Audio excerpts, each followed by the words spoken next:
Bizni kuzatib turgan hammaga assalomu alaykum. Attestatsiya va milliy sertifikatga tayyorgarlik 23-test tahlilini boshlaymiz. Xo'p, birinchi savol quyidagicha. Zakovat musobaqasi uchun maktab jamoasiga 5 ta matematik, 4 ta fizik va 3 ta kimyogar o'quvchilardan jami 2 kishidan 6 kishilik jamoa tanlab olinishi kerak. Necha xil usulda tanlash mumkin?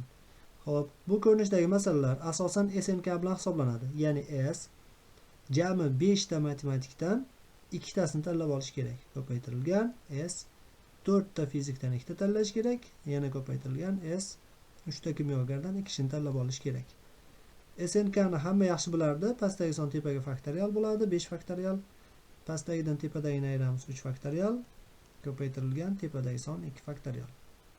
Ko'paytirilgan keyingi sonimiz 4 faktorial suratiga mahrajga ayirma 2 faktorial bo'ladi va tepadagi sonning o'zi ham 2 bo'lganligi uchun 2 faktorial ko'paytma mahrajga bo'ladi. Xo'p, ko'paytirilgan davomiga 3 kishidan tanlab olayotganligimiz 3 faktorial bo'ladi. Ayirmasi 1 faktorial, ko'paytirilgan tepadagi son 2 faktorial. Hisoblab qo'ysak bo'ldi. 5 faktorial 1 dan 5 gacha ko'paytma, 3 gacha joyi mana bu bilan qisqarib ketadigan bo'lsa, bu yerda 4 gacha 5 qoladi. Xo'p, surat 20 bo'ldi. Mahraj 2 faktorial 2 ga teng. Ko'paytirilgan 4 faktorial deganligimiz 1 dan 4 gacha ko'paytma, mahrajda 1 2 1 2 larni ko'paytmasi 4 bo'ladi. Ular qisqarsa suratda 3 faktorial qoladi. Demak 3 faktorial 1 2 3 ko'paytmasi 6 ga teng taqsim 1. Ko'paytirilgan 3 faktorial bilan 3 faktorial 1 2 3 ko'paytma, mahrajda 1 kara 2. Ikkisi bilan qisqarib ketsa 3 taqsim 1 qoladi. Xo'p. Demak, bu ko'paytmadan 6 bilan 2 qisqarsa bu yoqda 3 qoladi. 9 20 ga ko'paytirsak 180 bo'ladi. Demak 5 kishilik matematik, 4 kishilik fizik va 3 kishilik kimyogarlar jamoasidan jami 180 xil usulda 6 kishilik ikkitadan tanlangan jamoa tanlash mumkin. Javob olamiz. Ikkinchi masala. Quyidagi rasmda markazi K nuqtada bo'lgan aylana tasvirlangan. Bunga ko'ra aylana tenglamasini toping deyapti. Bizga ma'lumki, aylana tenglamasi x minus a ning kvadrati plus y minus b ning kvadrati teng radius kvadratga bo'lishi kerak. Bu holatda K nuqta aylananing markaziy nuqtalari hisoblansa, ular A va B bo'lishi kerak. Xo'sh, endi R aylana radiusiga teng. Mana shu holatda aylanani ikkita berilib turgan nuqtalari ma'lum. A nuqta aylana yoyida yotibdi. K dan A ga to'g'ri chiziq tortadigan bo'lsak, u bizda radiusga teng bo'ladi. Radius aynan o'ng tomondagi qism. Mana bu minus 3 va 2 lar aylana nuqtalari. Demak, shu formulaga ko'ra A teng minus 3, B teng 2 ga bo'lib turibdi. Mana bu ikkalasini o'rniga shularni qo'yamiz va ularni darajaga oshirganimizda soddalashtiramiz. Endi bizga radius kerak. Ikkita nuqta orasidagi masofa mos koordinatalar ayirmasining kvadratiga teng edi. Demak, xo'sh, K dan A gacha bo'lgan masofaning moduli bizda radiusga teng va radius ildiz ostida ikkalasini mana bunisi x1 bo'ladi, bunisi x2 bo'ladi. Bunisi y1 bo'ladi, bunisi y2 bo'ladi. Mos koordinatalar ayirmasi 1 dan minus 3 ayirsak 4, uning kvadrati qo'shilgan 0 dan 2 ayirsak minus 2, uning kvadrati. Shu holatda bo'lishi kerak. Demak, radius teng bo'ladi ildiz ostida 16 qo'shilgan 4 ga. Bu yerda ildiz ostida 20 hosil bo'ladi. Endi aylana tenglamasi quyidagicha. X ayrilgan A minus formuladan mana bu minus bilan plus bo'lib ketadi 3 ning kvadrati qo'shilgan y ayrilgan b ning qiymati 2 ga teng, uning kvadrati teng radiusning kvadratiga. Radius o'rniga ildiz ostida 20 qo'ysak, demak bu yoqda 20 hosil bo'ladi. X plus 3 ni kvadratga oshiramiz. X kvadrat plus 6x plus 9 qo'shilgan y kvadrat minus 4y plus 4 teng 20 ga. 20 ni chap tomonga o'tkazib soddalashtirib yuboramiz.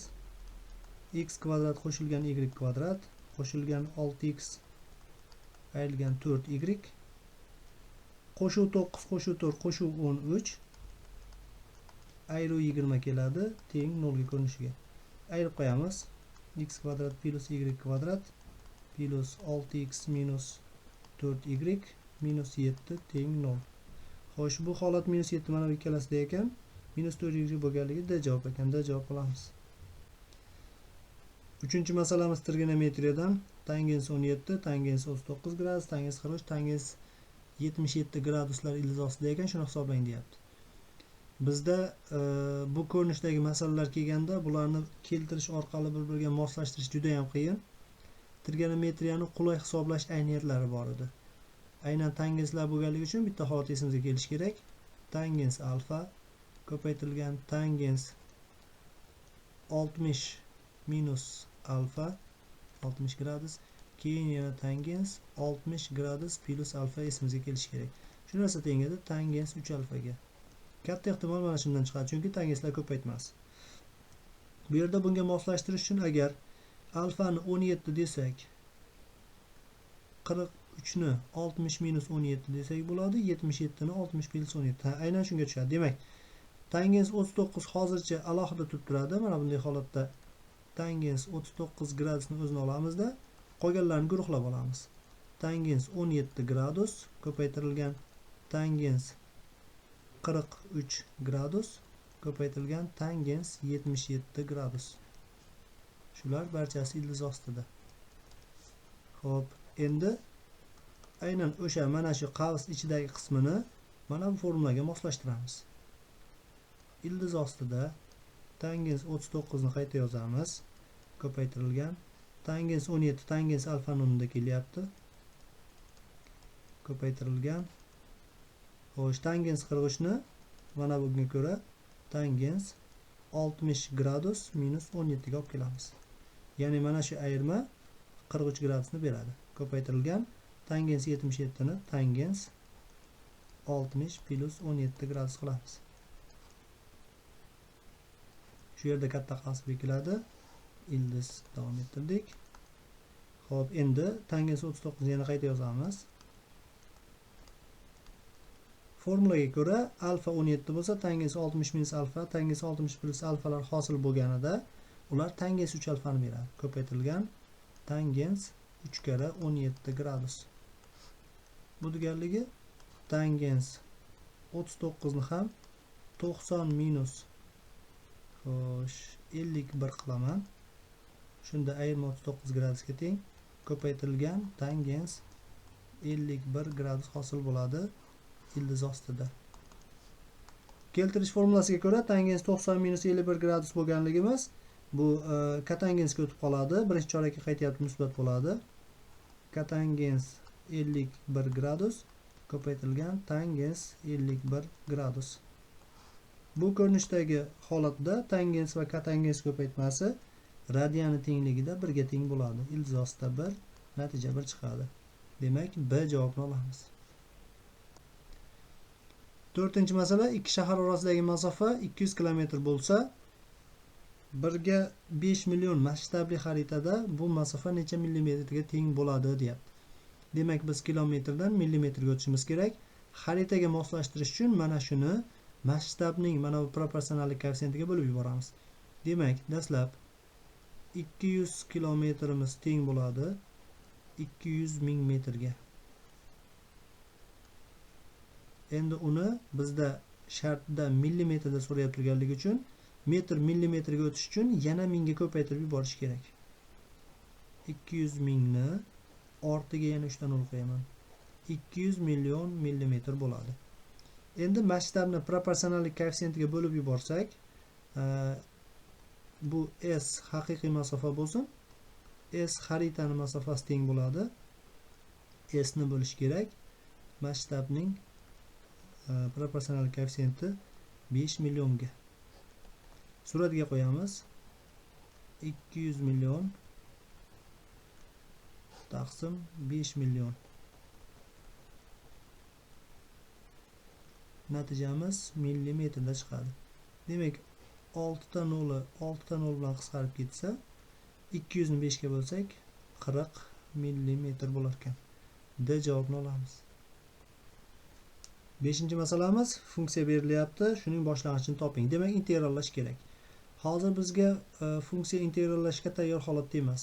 Oldin uni moslashtiramiz. Ya'ni ikkita kosinus ko'paytmasi bo'lyapti. Ko'paytmada integrallash mushkul ish. Shuning uchun yig'indiga yoki ayirmaga o'tkazamiz.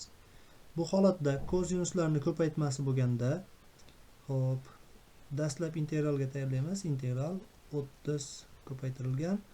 Ikkita kosinusni ko'paytmasi 1 taqsim 2 ko'paytirilgan. Kosinuslarning radianlari ayirmasi bo'ladi. Demak, kosinus 6x minus 9x o'rtasi qo'shuv bo'lsa, kosinusga xuddi shu narsa yig'indi bo'ladi keyin. 6x qo'shilgan 9x bo'ladi. dx teng 32 bilan qisqaradi, demak 15 ko'paytirilgan. Mana bu kosinuslar ayirmasidan, demak kosinus ichkarisida manfiy 3x bo'ladi. Kosinus juft funksiya bo'lganligi uchun kosinus 3x ligicha qoladi. 15 har ikkalasiga umumiy ko'paytuvchi, qavsda demak unisiga ham ko'paytiriladi. 15 kosinus yig'indi 15x bo'lib qoladi. Davomga dx integral ostida. Integrallaymiz. Kosinus 15 koeffitsient demak qayta yozaveramiz. Sinusning hosilasi kosinus bo'lganligi uchun kosinus integrali sinus bo'ladi. Sinus 3x taqsim murakkab qismining hosilasini mahrajga ochib qo'yamiz, 3 bo'ladi. Plus 15 kosinusda ham 15 koeffitsient, kosinus 15x dan hosil olsak, integrallasak sinus 15x bo'ladi va 15x ni hosilasini mahrajga olib qo'yamiz. Plus c ko'rinishiga kiygizamiz. Endi soddalashtirsak bo'ldi. 3 15 qisqaradi, demak 5 sinus 3x qoladi. Qo'shilgan 15 lar qisqarib ketsa sinus 15x qo'shilgan c hosil bo'ladi. Demak 5 sinus 3x plus sinus 15x plus c d javobda ekan. D ni olamiz 5 ga. 6-masala, mana bu ekanligi ma'lum bo'lsa, fx ni funksiyani toping degan shart berilyapti. Bu yerda misol berilishida kanalga tashlagan rasmimizda ozgina xatolik ketib qolgan, to'g'rilab qo'yilgan. Demak, a javobda o'zgarish bo'lgan. Yechim quyidagicha bo'ladi. Demak, funksiyani ichkarisida hozir e'tibor berib turgan bo'lsak, mana bu yerda x plus 2 turibdi. Biz fx ni topishimiz kerak. Shu yerda fx ni hosil qilish uchun har bitta x ni o'rniga x minus 2 ni almashtirib chiqaman. Shunda birinchi qavsimizda ham x ni o'rnida x minus 2, davomida yana minus 1 bor. Mana shu x ni o'rniga qo'yildi. Plus f x ni o'rniga x minus 2 plus 2 ham bor u yerda. Teng o'ng tomonda ham 2 ko'paytirilgan. X ni o'rniga x minus 2 ni qo'ysam, daraja umumiy bo'ladi. Ya'ni x ni o'rniga x minus 2 qo'yganligimiz uchun plus 7 ko'rinishga keladi. Chap tomonda qavs muhim emas. Demak, minus 2 minus 1 bo'ladigan bo'lsa, x minus 3 qo'shilgan. Ichkarida 2 lar 0 bo'lib ketsa, fx hosil bo'ladi. Teng o'ng tomonda qavsni chin darajaga oshiramiz. X kvadrat minus 4x plus 4 plus 7. Chap tomonda faqat fx qoladi. O'ng tomonni qavsni ko'paytirib olsak, demak 2x kvadrat minus 8x 4 7 qo'shsak 11, 2 ga ko'paytirsak plus 22 bo'ladi. Davomiga minus x kelyapti. Minus 3 plus 3 bo'lib o'tadi. Soddalashtiramiz. Bunda fx teng bo'ladi 2x kvadrat minus 8 da minus 1 da minus 9x plus 22 plus 3 plus 25 bo'ladi. Shunday qilib a javob bo'ladi. 7-masala, b kvadrat turidagi tenglama. Tenglamani haqiqiy ildizlar yig'isini toping deyapti. Demak, bu yerda o'xshash qilib hisoblash kerak. Belgilash kiritish qanday bo'ladi desa, avval bularni guruhlab turib o'zaro ko'paytirganimizdan keyin o'xshash holatga kelish kerak. Buning uchun x ga qo'shilyapti turgan 1 bilan 4 ning yig'indisi 2 bilan 3 ning yig'indisiga tengligidan aynan o'sha belgilanyapti turgan qavslarni, ya'ni x qo'shilgan 1 bilan x qo'shilgan 4 ni o'zaro bitta guruhlayman. Keyin bizda o'rtada ikkalasi qoladi. X qo'shilgan 2 bilan x qo'shilgan 3 ni guruhlayman. Shunda natija 25 ga teng bo'ladi. Xo'sh, bu yerdan birinchi qavsni ko'paytirib o'rsak, x kvadrat plus 4 ta bitta 5x bo'ladi. Plus 1 kara 4 4. Ikkinchi qavsdan x kvadrat hosil bo'ladi. Plus 3 ta plus 2 ta, bu ham plus 5x bo'ladi. Plus 6 teng 25 ga ko'rinishda tenglikka erishamiz. Ana endi yuqorida tushuntirgan narsam mana bu yerlar o'xshash chiqadi, aynan o'shanday guruhlasak. X qo'shuv 1 bilan x qo'shuv 4 dan boshqa ikkalasini birortasi bilan guruhlasak, o'xshash joy hosil bo'lmaydi. Endi ana shu o'xshash chiqqan joyini x kvadrat plus 5x ni a deb belgilab olamiz. Shunda birinchi qavsimiz a qo'shilgan 4 hosil bo'ladi. Ikkinchi qavsimiz a qo'shilgan 6 hosil bo'ladi. 25 ga teng. Chap tomonni qavsni ochib yuborsak, a kvadrat plus 6 ta plus 4 ta plus 10x 10a bo'ladi. Plus 24 6 4 ko'paytmasidan teng 25 ga. Agar 25 ni chap tomonga aysh o'tkazib yuborsak, a kvadrat plus 10a minus 1 teng 0 ga erishamiz. Buni diskriminant orqali hisoblanadigan ildizlarini topamiz. x1 2 o'rta koeffitsient minusligi plus minus ildizdan uning kvadrati ayrilgan 4 kara minus 1 plus 4 bo'lib qoladi. Taqsim 2. Qo'shib qo'yamiz. Minus 10 plus minus, demak 104 chiqsa 4 dan 2 ildiz chiqib ketadi. Ildiz ostida 26 qoladi. Taqsim 2. 2 ga qisqartirib yuborsak minus 5 plus minus ildiz ostida 26 hosil bo'ladi. A'lar mana shunga teng, ya'ni a teng minus 5 minus ildiz ostida 26 ga, yana bitta a teng minus 5 plus ildiz ostida 26 ga. Har ikkala a o'rniga belgilagan narsani qaytarib olib kelib qo'yamiz. X kvadrat plus 5x teng minus 5 minus 26 ga. Ikkinchisida ham x kvadrat teng minus 5 uzr x kvadrat plus 5x. Mana shu plus 5x bo'lsin, teng minus 5 plus ildizda 26 ga. Chap tomonga o'tkazib yuborsak, birinchi tenglikni, demak oldin buni hisoblab olamiz. X kvadrat plus 5x, ikkalasi ham ayru qo'shish 5x mayt ildiz qolib ketibdi. Plus 5 plus ildizda 26 bo'ladi. Teng 0 ga. Bu yerda diskriminant hisoblasak, mana bu ham 5 dan ozgina kattaroq son, ikkalasi yig'indisi 10 dan ozgina kattaroq. Bu yerda diskriminant 0 dan kichik. Haqiqiy ildizlari deyilgan, demak bu yerda yechim yo'q. Ikkinchi tenglikdan x kvadrat plus 5x plus 5 minus ildizda 26 teng 0 ga erishamiz. Mana bu tenglikda ozod koeffitsiyentni hisobi taxmin kichkina son, birdan ozgina kichikroq son chiqadi. Diskriminant hisoblasak, diskriminant 0 dan katta. Bosh koeffitsient 1 ga teng bo'lganligi uchun Viet teoremasini xossasini ishlatamiz. Ildizlarining yig'indisi o'rta koeffitsiyentning minusligi, ularning ko'paytmasi ozod koeffitsiyentga teng. 5 minus ildizda 26 ga. Demak bizda yig'indi so'ralgan, minus 5 ni olsak bo'ladi javobga. D javobni olamiz. 8-masala, ushbu tenglik ayniyat bo'lsa b minus a ni toping deyapti. Chap tomonga tegmaymiz kasrda. Demak qayta yozamiz. 5x plus 1 suratida mahrajida x kvadrat minus x minus 12 teng. O'ng tomonga umumiy mahraj bersak, ularni ko'paytmasi bo'ladi. Ya'ni x plus 3 ko'paytirilgan x minus 4 suratida birinchi qavsning, birinchi kasrning mahraji x plus 3 edi, x minus 4 yetishmayapti. Uni suratini ham x minus 4 ga ko'paytirib yuboramiz. Shunda ax ayrilgan 4a hosil bo'ladi. O'rta qo'shuv olib chiqamiz. Ikkinchisining mahraji x minus 4 edi, demak uni ko'paytirish kerak x plus 3 ga.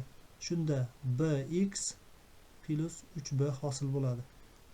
Xo'p, endi mahrajni ko'paytirib yuborsak, aynan chap tomon bilan bir xil chiqadi. Shuning uchun mahrajlarni qisqartirsak bo'ladi. Surat 5x plus 1 teng bo'ladi. O'ng tomonda ax minus plus bx ni guruhlaymiz o'zaro. Plus 3b minus 4a ga erishamiz. Bu yerdan x ni qavsdan tashqariga chiqaramiz. ax plus 5x plus 1. 9-masala arifmetik progressiyadan. Agar mana shular arifmetik progressiyani ketma-ket 3 ta xat bo'lsa, ayirmani toping. Ya'ni bizdan d ni so'rayapti. D nimaga tengligini toping deyapti. Mana bu a1, bu a2, bu a3. Demak, d xatlar ayirmasi edi, a3 dan a2 ni ayirish. a3 deganligimiz 4x plus 3 dan ayirib yuboramiz a2, ya'ni 2x plus 5 ni. Mana shu narsa d ga teng. a2 dan a1 ni ayirsak ham d kelib chiqadi. 2x plus 5 dan ayiramiz x minus 3 ni, bu ham d ga teng. Demak, d ni qiymatlari teng bo'lishligidan har ikkalasini soddalashtirilgan bir-biriga tenglaymiz. Birinchi holatda soddalashtirsak, qavs ochsak, minus 2x 4x dan ayrilsa 2x qoladi. plus 3 minus 5 bo'lsa minus 2 hosil bo'ladi, teng. Ikkinchi qavsni ochib soddalashtirsak 2x dan x ketsa faqat x qoladi. Plus 5 plus 3 plus 8 ga teng bo'ladi. X chapga plus 2 o'ngga o'tsa 2x ayrilgan x bo'ladi, teng 8 plus 2 ga. Chap tomonda x qoladi, o'ng tomon 10. Demak x ni 10 ligini topdik. Xohlagan bittasini hisoblab qo'yamiz. Demak birinchisini olamiz. D teng bo'ladi 4x 40 bo'ladi. 3 qo'shsak 43 ayrilgan 2x 20, 5 qo'shsak 25 bo'ladi. 43 dan 25 ketsa 18 hosil bo'ladi. Demak B javobini olamiz. 10-masala, rasmda fx funksiya grafiki tasvirlangan. Ma'lumotdan foydalanib mana bu integralni, aniq integralni qiymatini hisoblang deyapti. Xo'sh, bizda bu yerda funksiyani aynan ifodasi qanday ko'rinishdaligi berilmagan. Shuning uchun funksiyani integralni mohiyatidan ketamiz. Qaysidir funksiyani integrali degani uni ostidagi x o'qi bilan chegaralangan soha yuzi bo'ladi. Demak, bizda hozir integral 1 dan 4 gacha fx dx degan integralimiz 1 dan 4 gacha bo'lsa, mana bu yuzani hisoblab beryapti. Mana bu fx bo'ladigan bo'lsa. Ana shu yuzani S1 deb nomlaymiz. Endi bu yoqda ikkinchi integralimiz bor ekan. Integral 1 dan 3 gacha f minus 1 darajali x dx.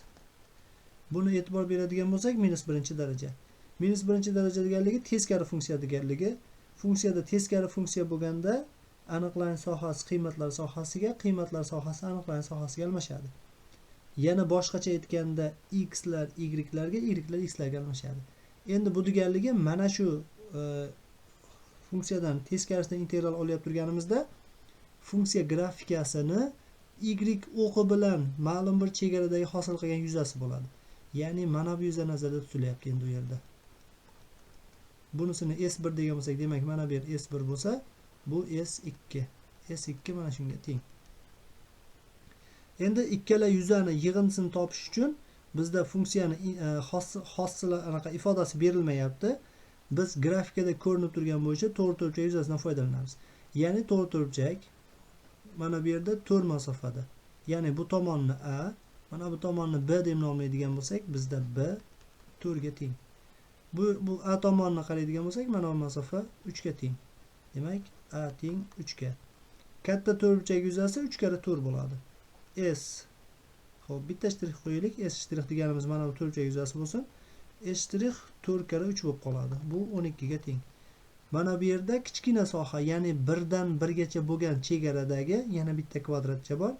Buni S ikkita shtrix qo'yib qo'yamiz. S ikkita shtrix teng bo'ladi 1 karra 1 ga. Ko'paytma 1 ga teng. Demak, katta to'rtburchak yuzasidan 1 ga 1 kvadratchani ayirib tashlaganimiz bo'lyapti. Mana bu yig'indining o'rniga mana shu ikkalasini ayirmasini hisoblab qo'ysak bo'ldi.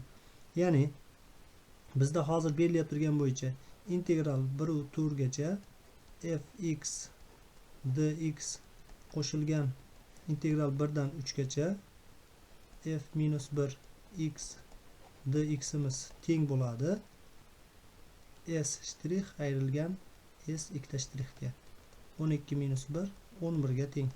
Demak, A javobini olamiz.